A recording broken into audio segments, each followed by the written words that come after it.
Here are the horoscopes for the week of the 2nd to the 8th of October 2023.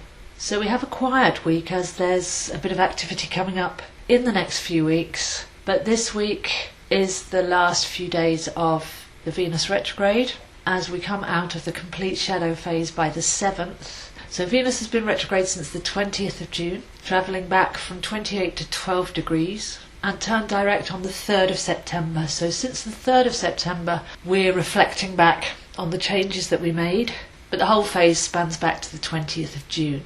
So on a personal level, this has been to do with our heart, our relationship with ourselves and others. And there's a few indicators coming up in the next few weeks, including the solar eclipse in Libra, which is ruled by Venus next week, that we are being shown the totality of love as a state of being and in all its expressions. But most people consider love when it comes to relationships, and this whole summer has been a time to break the templates. The template has been built possibly on want and need, needing someone to be a certain way, to fulfill something in us that we feel that we lack, or wanting to control. None of those are expressions of love, but the presence of Venus retrograde in Leo has been to teach us that the way to build better relationships is to go deeper, not forwards. I hear a lot of talk about where is this relationship going, as if it's on a conveyor belt, measured against others' relative success or failures. But as we're entering into the age of Aquarius, two free, unique souls relating and flowing, finding the shared ground, and being an expression of love as a vibration is where relationships are going to shine in the future. So we relate with each other. It's funny that the word relationship has come to only mean on an intimate level. Everything is relating. But instead of over-communicating, bringing in psychology, dragging forwards past wounds, as we go forwards, from now on, it will be more important to feel and build and nurture the energy that two unique souls connecting create. To communicate in terms of inspiration and dreams and desires and imagination. Transpersonal, expansive subjects, sharing wisdom and knowledge. So that's just an example how we can break free of the very standardized templates now, and to just consider in these last few days of Venus leaving the shadow, really what is relating. To know yourself first, to allow the other person to be them, feeling energy rather than over-reliance on words and expression, and building a unique and free-flowing bond. There are a couple of interesting indicators in the charts this week. One points to Venus and the other one points to Mars. Challenging aspects, but holding within the challenge their own solution. And both of these point to elevating love, to consider it as a divine force rather than just in the human perspective. So one of these aspects has a deep sense of gratitude for life itself, gratitude for the feeling of love, coming from the divine masculine and feminine, and that has a very uplifting feeling.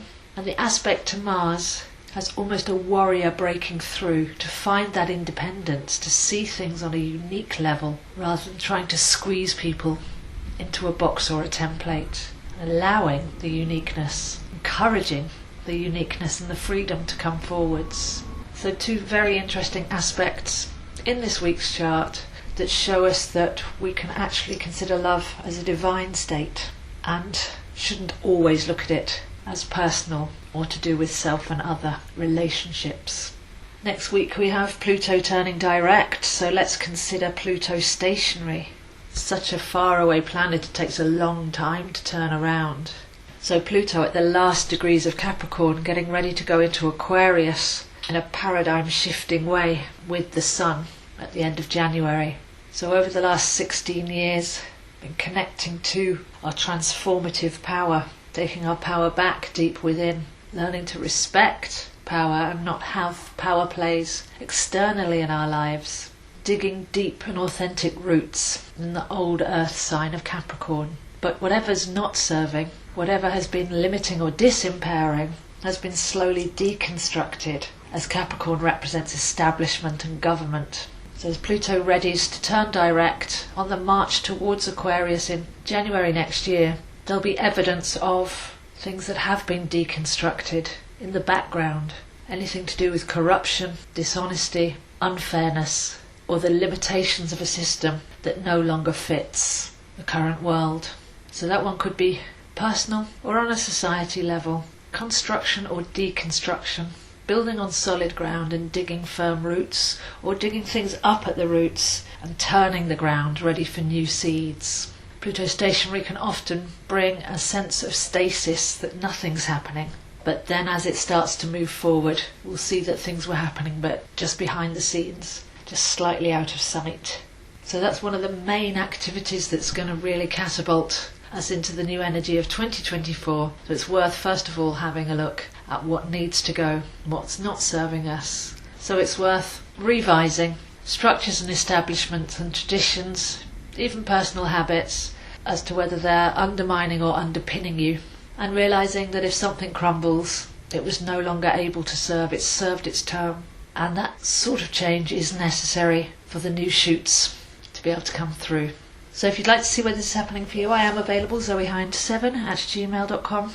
We can arrange personal chart reading. I have a full astrology course, 13 modules, 3 tarot courses, and a course working with the moon cycles, all of which can be customised to suit your pace and your needs. If you're feeling that back to school vibe of wanting to get stuck into a decent winter project that will lead to great rewards, and also available for coaching to help release behavioural patterns, any limitations, any lingering issues that are holding you back, and help you to change your perspective and lighten the load, as well as find new orientation, direction, passion and purpose. Sessions are 1 hour, online, recorded MP3, can include tarot and customised to suit your exact needs.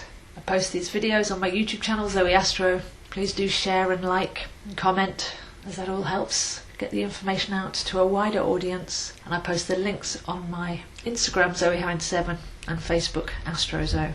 So be still, be deep, be reflective. There's not much to be done this week, but things are soon about to get very active. We just need to clear the space and shore ourselves up so that we're coming from the right place when they do. So wishing you a wonderful week, and I'll see you next week.